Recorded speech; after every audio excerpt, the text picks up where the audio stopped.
Dzisiaj, żeby wyremontować się, urządzić, trzeba zapytać o radę na przykład wujka Gogla, albo przykładowo poszukać w innych miejscach w sieci. Oczywiście możemy wybrać się też do salonu meblowego, czy na przykład do jakiegoś marketu budowlanego, albo możemy się wybrać w takie miejsce, jak jest za moimi plecami. Ale ponad 100 lat temu to nie było wcale takie proste. Oczywiście, były już wtedy sklepy meblarskie. Zresztą macie tu zdjęcie z okolic 1912 roku, gdzie widać aż 2 szyldy z napisem magazyn mebli.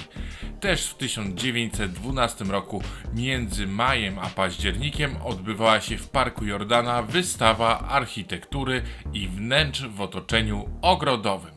Wystawa miała mieć charakter nowoczesny.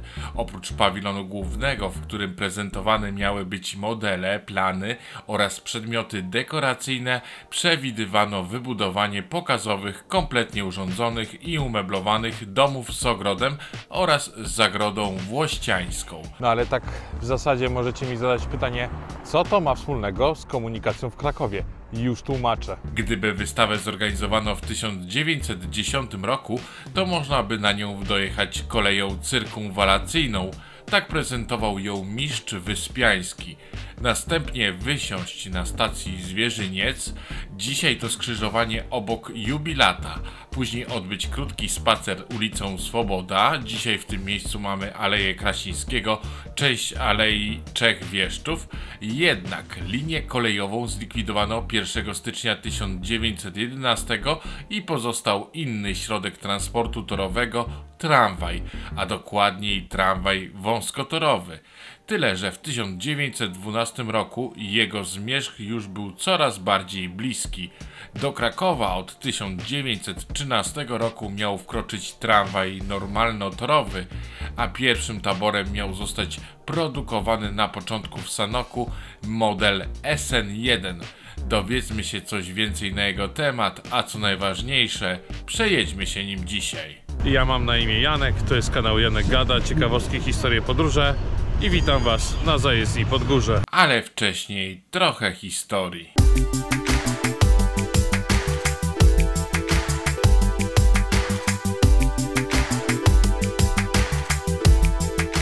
Dzisiejsza nasza historia byłaby absolutnie niekompletna, gdybyśmy nie wspomnieli o postaci, która znajduje się tuż za moimi plecami. Uczył się w gimnazjum, jak dobrze pamiętam, Świętej Bronisławy w Krakowie.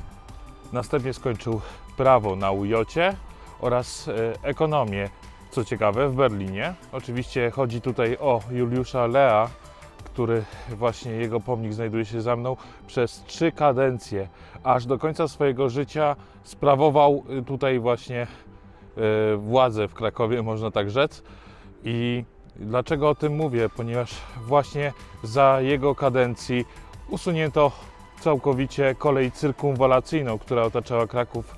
Obecnie w tym miejscu znajduje się Aleja Trzech Wieszczów i to spowodowało możliwość powiększenia się Krakowa. Przyłączył aż 14 dzielnic i to właśnie za jego rządów również powstały tramwaje normalnotorowe w Krakowie.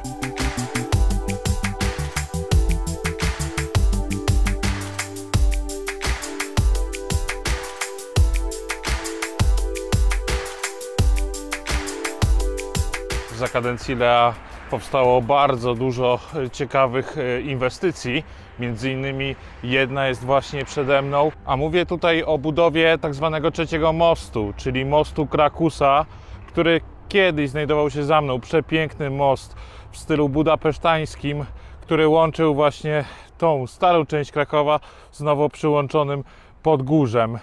I właśnie musimy tutaj wspomnieć też o pierwszej linii normalnotorowej w Krakowie.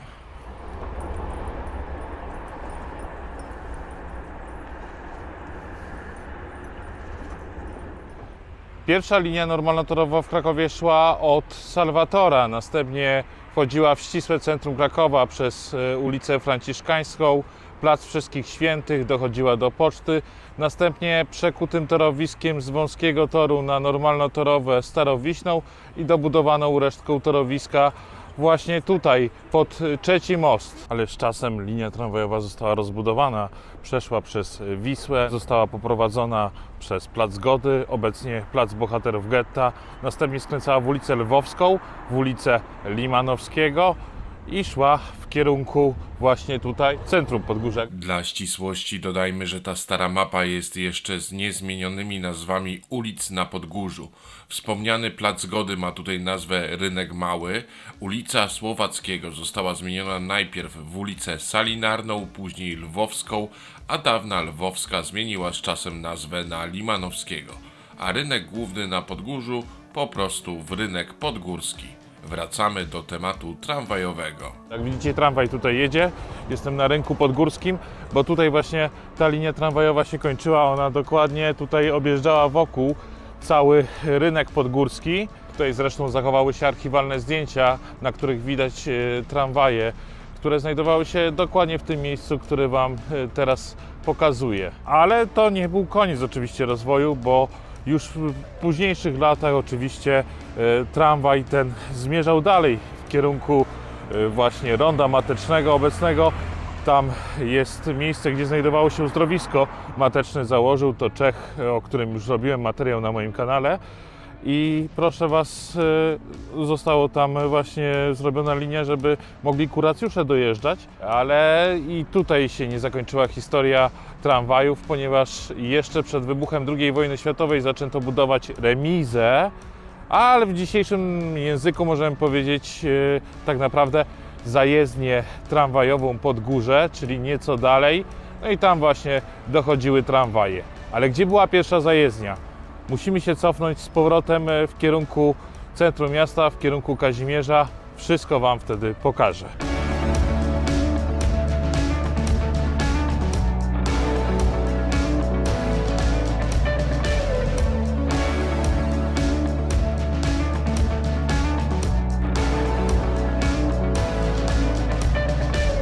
Wspomniałem już o nowych dzielnicach miasta Krakowa, które były dołączone za kadencji Lea. I właśnie wśród nich pojawiło się między innymi takie miejsce jak Wieś Dębniki i to właśnie w tym miejscu miała powstać zajezdnia tramwajowa dla tramwajów normalnotorowych.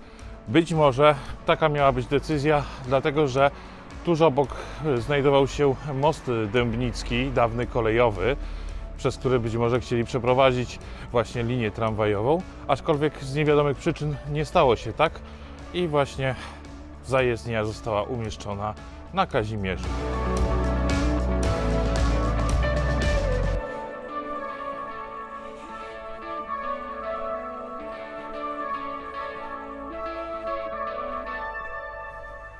A ja już od paru minut zmierzam właśnie wzdłuż ulicy Gazowej. Właśnie tutaj pokazywałam Wam, kiedyś wyjeżdżały pierwsze tramwaje wąskotorowe w Krakowie. I tutaj właśnie z tej bramy startowały właśnie z tego miejsca. Tutaj była zajezdnia i jeżeli jesteście zainteresowani tego typu tematami, to zostawiam Wam gdzieś tutaj w narożniku kartę do playlisty, bo już całkiem sporo zrobiłem odcinków na temat właśnie tramwajów w Krakowie, zwłaszcza tych historycznych dziejów komunikacji miejskiej w Krakowie. Tam bardzo gorąco odsyłam, ale nie tylko, będą tam tramwajowe tematy, dlatego wszystko umieszczam właśnie w tej playliście. A tutaj dosłownie tuż za rogiem znalazła się pierwsza zajezdnia tramwajów normalnotorowych w Krakowie.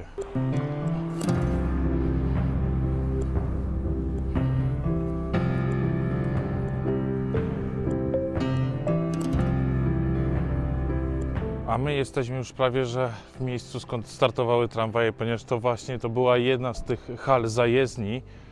Po drugiej stronie również mamy drugą halę, skąd startowały tramwaje. Bardzo dobrze to widzimy na planie miasta z 1920 roku. No i tak jak wspomniałem, tutaj jest muzeum, po drugiej stronie znajduje się miejsce, gdzie możecie zorganizować event, gdzie zresztą niejaki Robert Kubica zaczynał swoje pierwsze szlify na 4 kółkach, że tak można by to rzec.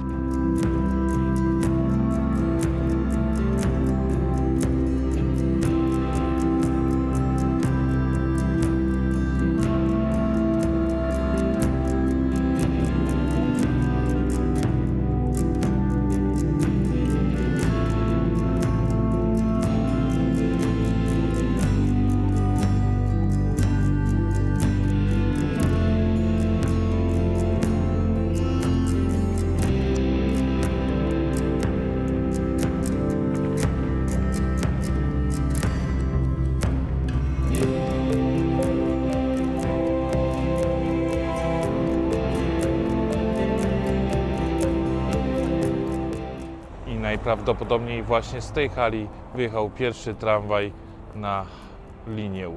Tak pisał o tej inwestycji ilustrowany kurier codzienny dzień po otwarciu. Obywatele krakowscy słono zapłacą za tę linię, przeprowadzoną w porze najniewłaściwszej, albowiem w okresie nieustannych deszczów i przymrozków. Przez całe lato próżnowano, zaledwie tu i ówdzie pracowało paru robotników. To się nazywa oszczędność i zapobiegliwość gminy. Czy wam to coś przypomina?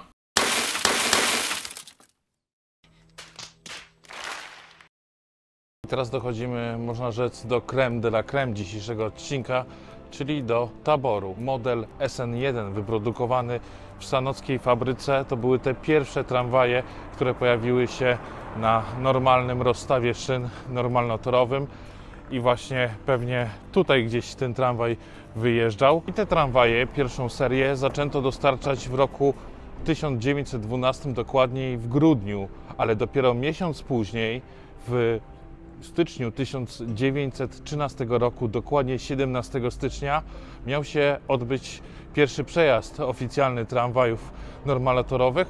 Niestety zima nie ułatwiła sprawy.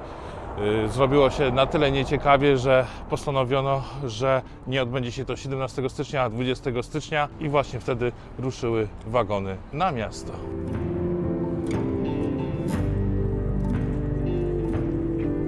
Wagon SN1 powstawał w 3 seriach. 2 pierwsze serie były produkowane właśnie w Sanoku, a trzecia w Gracu. Stąd popularna bardzo nazwa na ten tramwaj krakowski, którym się za chwilkę przejedziemy, to właśnie Gracówka. Ale zanim Was zaproszę do zajezdni Podgórze, by wsiąść do wagonu SN1, to bardzo, ale to bardzo gorąco chciałbym Was zaprosić do wsparcia mojego kanału.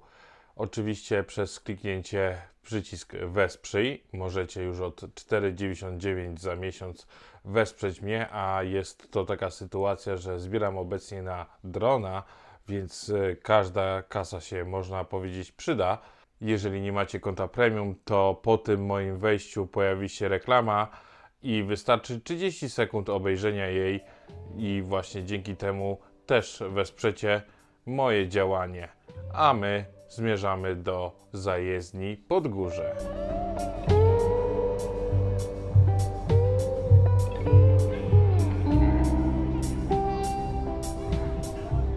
Zanim jednak wsiądziemy do tego najstarszego krakowskiego tramwaju, to po dojechaniu wielką paradą tramwajów do zajezdni wszedłem w głąb udostępnionej hali. Pośród starych autobusów odkryłem takie coś. Czyżby ten szkielet tramwaju miał posłużyć odbudowie kolejnego wagonu SN1? Okaże się pewnie wkrótce.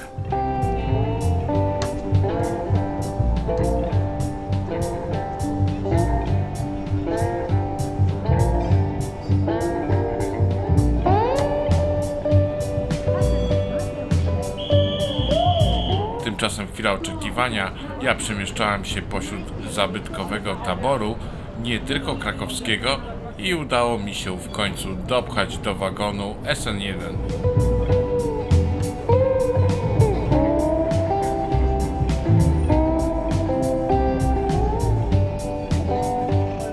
W środku zobaczymy 2 przedziały.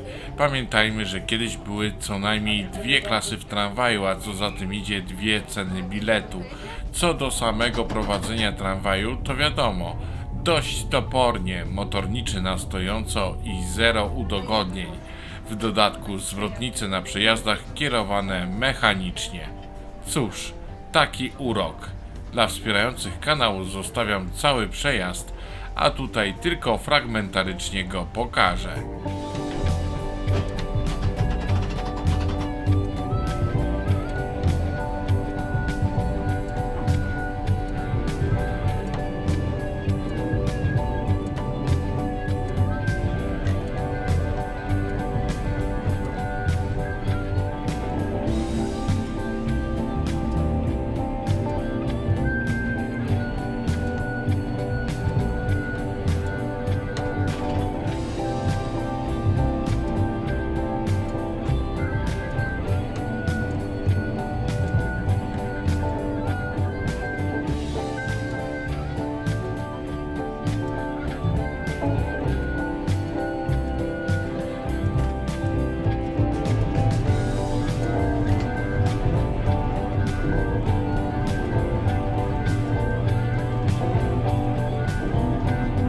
Zawracamy na pętli w Borku Wałęckim i wracamy, można rzec, do bazy.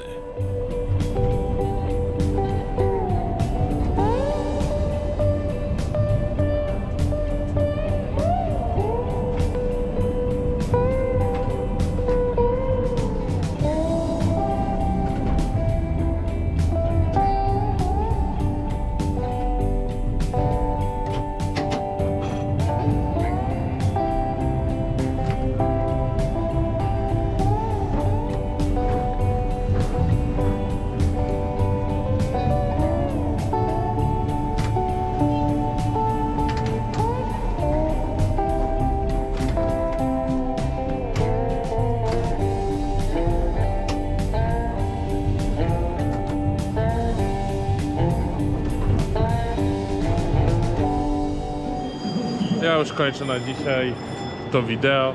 Powolutku zbliża się do mnie tramwaj, który pewnie zabierze mnie do centrum.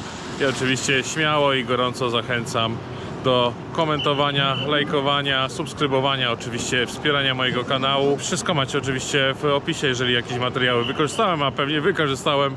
Także trzymajcie się, do następnego, cześć!